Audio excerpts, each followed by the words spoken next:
Assalamualaikum warahmatullahi wabarakatuh, Mam. Halo, selamat siang, Dek. Oke. Hari ini saya bersama dengan Dokter Nike Febrika. Halo. Dokter, siang. Hai. Jadi hari ini kita mau ngobrol-ngobrol ya, Mam Endet, terkait tuberkulosis pada anak. Seperti itu. Kenapa sih kita bahas masalah hari ini, Dok? Karena kaitannya dengan Kota Tangerang bersama dengan Dinkes Kesehatan sedang mengadakan gerakan anak Tangerang Sehat atau disingkat Gertak Tangkas, Dok. Gitu. Nah, dalam serangkaian kegiatannya tersebut itu ada kegiatan di Posyandu. Yaitu biasanya dari tim gizi Puskesmas Panbar itu ada kegiatan dari gizinya itu timbang dan berat badan, Dok. Dilanjutkan dengan imunisasi di Posyandu. Lalu ada kegiatan yang dari PJ tuberkulosis yaitu adalah kegiatan tes mantuk. Nah, jadi apa itu tes mantuk, Mam Endet? Kita akan menjelaskannya hari ini sama dengan Dokter Nike. Sedikit tentang Dokter Nike adalah dokter di Puskesmas Panbar ya, Dok. Gitu. Nah, dia ini kebetulan juga dokter umum. Jadi kalau Mam Endet ingin ketemu sama beliau, ada di hari Senin sampai Sabtu di Puskesmas. Gitu. Baik, Dok. Terkait untuk tadi materi kita, hari ini temanya kan tentang tuberkulosis pada anak nih. Jadi ada beberapa pertanyaan sih saya sebagai orang tua. Jadi gini, apa sih, Dok, itu tuberkulosis? Jadi sebenarnya tuberkulosis itu kan banyak yang bilang flek, Ya, betul. banyak bilang flek, atau penyakit di turunan atau santet gitu, malah ada yang bilang gitu. Sebenarnya enggak. Jadi tuberkulosis itu adalah merupakan penyakit yang disebabkan oleh kumannya itu disebut Mycobacterium tuberculosis. Dan kuman tersebut itu ditularkan oleh droplet atau cipratan dahak ya. Oke, baik. Jadi gitu, Mam. Jadi itu adalah dari bakteri ya. Bakteri namanya Mycobacterium tuberculosis gitu. Nah, bagaimana sih, Dok, cara penularannya? Yang saya udah sebutin tadi kan cara penularan dari droplet ya. Terus dia itu bisa menyebar di udara kayak gini. Dan kalau misalnya masuk ke paru-paru kita ya bisa dia bersarang di paru-paru kita. Jadinya TBC paru. Gitu. Berarti biasanya itu penularannya lewat ketika berbicara ya, droplet ya, Dok ya. Betul, berbicara, menyanyi, tertawa itu bisa. Apalagi keadaan batuk atau bersin itu bisa sangat menular. Banyak ya. Jadi gitu, Mam dia. Jadi penularannya lewat udara. Bagaimana, Dok, kalau dia lewat alat makan? Bisa nggak sih, Dok? Nggak bisa ya, gitu. Kalau jabat tangan? Nggak juga. Nggak bisa ya. Lebih kayak ketika batuk sepertinya, Dok ya. Gitu. Yang ketiga, jadi Mama itu kalau misalnya batuk itu bisa menggunakan tisu ya, Dok ya. Kalau tidak bisa juga pakai, dulu jarang sekali sih ya pakai namanya kain itu ya, Dok ya. Kain juga bisa, tapi ketika batuk menggunakan bahu seperti ini ya, Mam Endet. Seperti itu kalau batuk. Oke, lanjut, Dok. Apakah TBC yang tadi ketika kita ngobrol seperti ini, droplet itu terbang lalu terhirup oleh saya, itu langsung bisa hari itu atau besok saya langsung sakit? Enggak. Jadi TBC itu ada yang tergantung imun kita. Misalnya Mas Jul itu terpapar pasien TBC. Kalau misalnya imunnya baik, dia nggak apa-apa tuh, kumannya akan musnah sendiri. Tuh TBC-nya dia nggak akan sakit. Jadi pasiennya nggak akan sakit TBC. Apabila imunnya ada juga yang imunnya bisa memenjarakan gitu. Jadi kayak kumannya itu dorman di dalam tidur karena si imunnya udah kuat. Ya itu namanya TB laten. Iya betul. Terus yang ketiga, misalnya imunnya sudah dia lemah, jadi dia bisa jadi sakit. Gitu. Ya, jadi ada 3 ya, Mama ya, kalau tadi kata Nike. Jadi yang pertama adalah dia TB-nya dalam kondisi sehat karena imunnya masih kuat, Mama Endet. Yang kedua dia dalam kondisi laten. Dia ada tapi tidak bergejala seperti itu, Dok ya. Yang kedua kalau misalnya ada simptom atau gejala seperti batuk, ya itu udah masuk sakit, biasanya ada gitu. Nah, tadi kan kita ngomongin dia termasuk di organ paru-paru ya, gitu ya. Nah, itu, Dok, kalau misalnya dia bisa nggak sih menyerang organ lain? TBC itu unik ya, itu bisa ke semua seluruh organ tubuh kita. Jadi ada TBC usus, ada TBC kulit, TBC paru yang udah paling banyak ya, paling sering, TBC otak. Jadi emang banyak sih, TBC tulang juga ada. Nah, itu kan, tapi, Dok, ada nggak sih faktor resiko lain nih, Dok, yang bisa menyebabkan atau meningkatkan resikonya gitu. Oke, faktor risiko pada anak ya. Iya. Jadi kalau faktor risiko pada anak pasti usianya. Biasanya Betul. usia yang lebih kecil itu lebih rentan. Betul. Ya. Terus yang kedua juga faktor dari penyakit. Biasanya pasien-pasien dengan DM, dengan HIV, Betul. terus dengan kanker, dengan komorbid lah. Biasanya dia lebih gampang terpapar sama TBC. Terus ada lagi faktornya itu kontak erat. Jadi kontak erat itu apabila keluarganya ada yang positif TBC. Jadi itu bisa menularkan ke anak. Nah, karena keluarga kita ada tentang TBC pada anak, itu kalau gejalanya nih, jadi Mom and Dad di rumah nih mau tahu nih, bagaimana nih dok kalau misalnya gejala pada anaknya, kayak gimana tuh? Apakah ada batuk atau gimana dok? Sama nggak sih sama dewasa? Beda ya, jadi gejala pada anak itu nggak khas. Kalau dewasa kita tahu banget nih gejalanya batuk berdahak lah, demam batuknya malahari, betul, sampai batuk berdarah. Ya, tadi dibilang santet ya. Tapi kalau pada anak ini benar-benar nggak khas sama sekali. Jadi dia tuh kayak demam pun demamnya juga nggak tahu, nggak ada gejalanya ya, kurang lebih 2 minggu. Terus batuk selama 2 minggu, terus sudah diobati dan sudah diberikan antibiotik itu juga tidak mempan juga, masih batuk juga ya. Terus penurunan berat badan tuh paling sering pada anak adalah penurunan berat badan. Jadi berat badannya tuh kok udah diberikan nutrisi yang baik, yang adekuat, tidak naik-naik berat badannya. Itu juga faktor resiko untuk terpapar atau terkena TBC. Terus ada juga anaknya tuh letih, lesu aja, ya, lemas aja. Nah, itu juga bisa gejala-gejala pada TBC anak.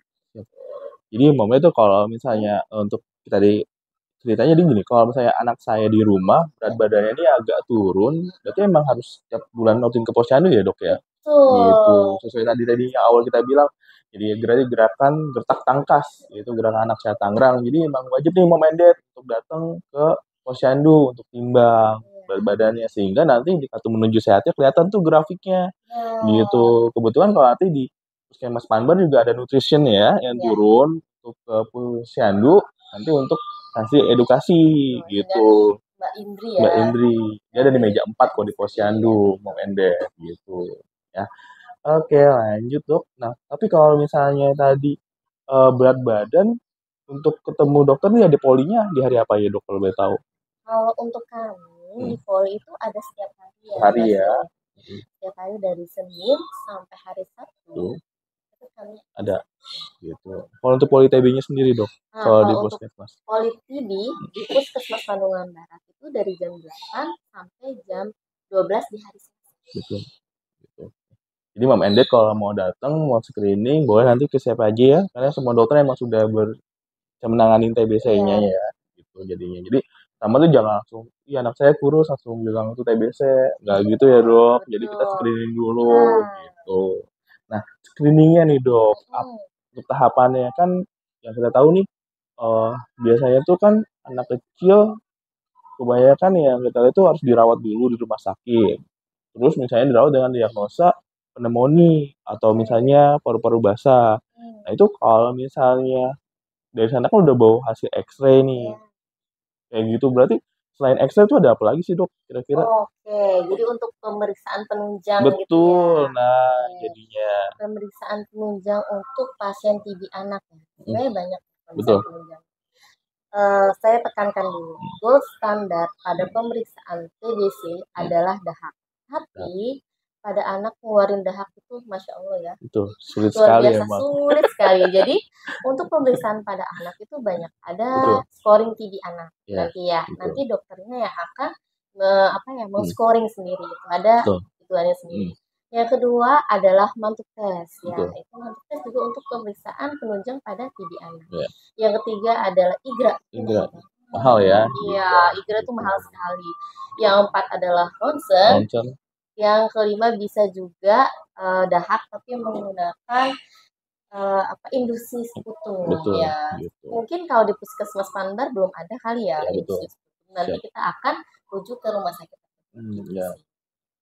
Jadi Mbak Menza tuh bisa datang ke Puskesmas untuk ngobrol dulu sama dokternya. Nanti mungkin untuk alurnya, kalau untuk mantuk scan mungkin untuk masih tersedia ya. Jadi karena memang ini alokasi ya dari pusat gitu kalau mantuk tes Puskesmas. Terus ya udah nanti tinggal datang sama ketemu dokter Mike gitu. Nah untuk ekstra juga bisa gunakan BPJS nggak dok? Bisa ya. Asal datang ke puskesmas gitu. Jadi bisa di cover BPJS ya gitu. Karena ini ada pembagian pemerintah ya Mbak Mendet gitu. Oke.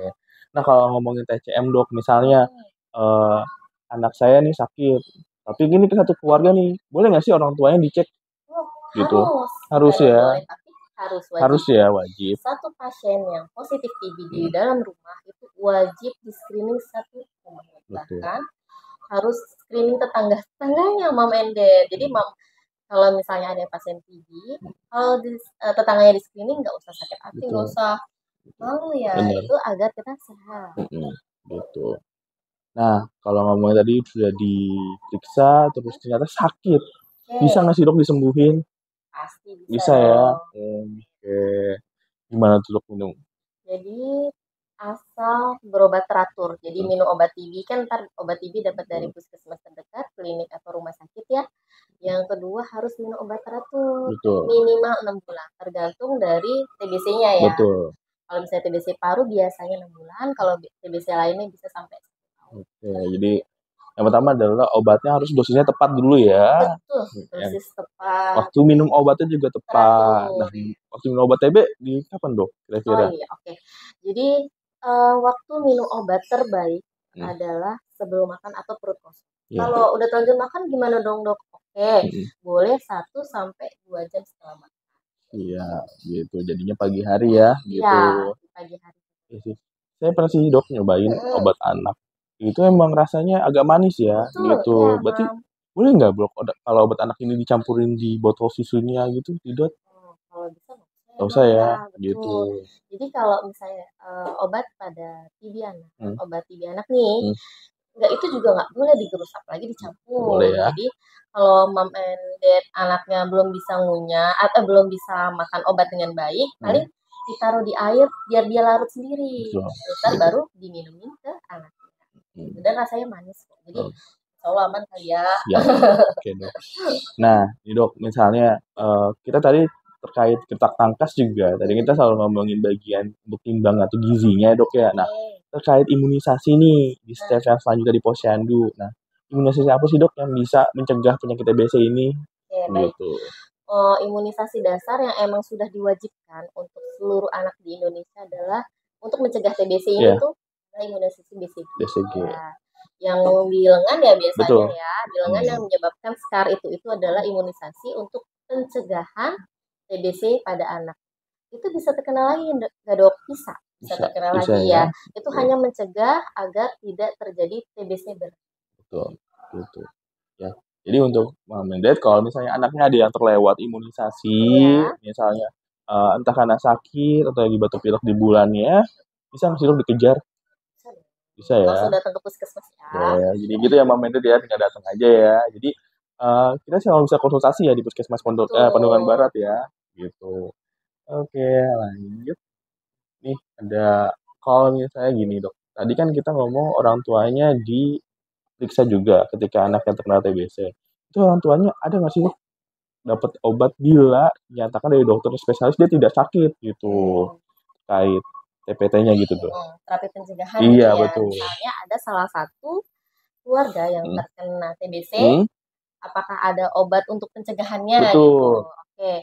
Jadi emang WHO tuh udah mulai booming sekarang ya terapi pencegahan tuberkulosis karena emang kita flashback lagi, jadi sekarang Indonesia itu ranking kedua loh di dunia tentang masalah TBC. Kenapa dari dulu sampai sekarang tuh nggak kelar-kelar nih TBC? Ternyata emang kita cuma ngobatin penyakitnya aja, penyakitnya tok. Jadi sekarang udah mulai konsen untuk mengobati atau menyusuri pencegahan lah. Jangan sampai terjadi baru kita obati. Nah, terapi pencegahannya tuh ada. Jadi ada yang diminum setiap seminggu sekali selama 3 bulan, ada yang diminum setiap hari selama 6 bulan, atau ada yang diminum setiap hari selama 3 bulan. Tergantung dari nanti dokternya. Yang penting datang ke puskesmas untuk melakukan konseling. Ya. Nah emang, tapi kalau untuk screeningnya diapain dokter orang tuanya kira-kira? Oke, kalau untuk orang dewasa untuk screening kita TCM ya. TCM tetap ya. TCM itu apa? Itu ada pemeriksaan dahak. Di tes mantuk? Di tes mantuk ya. Kalau misalnya hasilnya negatif, tetap kita tes mantuk untuk melihat apakah ada TBC laten di dalam tubuh dia. Kalau TBC laten ada positif, berarti kita berikan terapi pencegahan. Gitu. Ya dok, karena saya juga dengar sama ibu-ibu nih dok ya, keluhan ibu-ibu ya tuh. Dok, suamiku nih ngerokok, bisa nggak sih salah satu faktor resiko terkena TBC kira-kira? Bisa ya, gitu. Tuh deh, jadinya nggak boleh tuh ya dikurang-kurangin ngerokok ya. Gitu.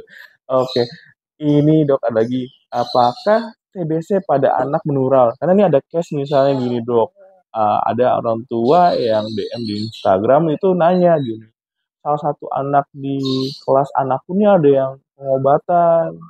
Aku takut nih anakku tertular, gimana tuh dok? Sebenarnya untuk anak kan susah untuk mengeluarkan dahak ya. Jadi hanya pada pasien anak yang TBC berat bisa menular. Kalau misalnya TBC ringan mungkin karena dropletnya belum bisa itu kali ya, belum bisa ngeluarin dahak kali ya. Jadi biasanya pada pasien-pasien dengan TBC berat itu bisa ditularkan, atau pada saat pemeriksaan Longsen dia tuh sudah gambarannya tuh udah luas banget, jadi TBC-nya di parunya tuh udah menyebar, itu yang bisa menularkan ke yang lain. Oke, gitu. Jadi seperti itu ya Bu ya. Oke.